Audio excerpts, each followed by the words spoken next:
প্রিয় দর্শক, মধ্যপ্রাচ্যের উত্তেজনা আরও এক ধাপ বাড়তে চলেছে। ইরান এবার হুঁশিয়ারি দিয়েছে, শুধু হরমুজ প্রণালী নয়, প্রয়োজনে লোহিত সাগরের বাণিজ্যিক পথও বন্ধ করে দেওয়া হতে পারে।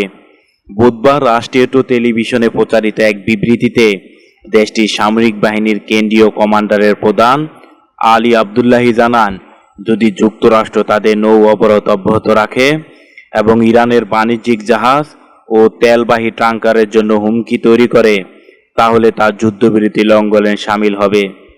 তিনি আরও বলেন, ইরানের সশস্ত্র বাহিনী পারস্য উপসাগর, ওমান সাগর এবং লোহিত সাগরে যে কোনো আমদানি রপ্তানি কার্যক্রম বন্ধ করে দিতে সক্ষম।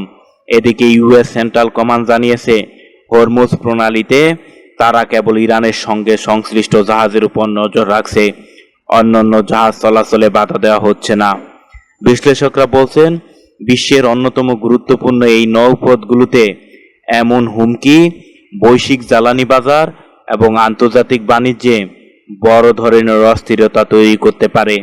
মধ্যপ্রাচ্যের পরিস্থিতি কোথায় গিয়ে দাঁড়ায়, এখন সেদিকে তাকিয়ে পুরো বিশ্ব।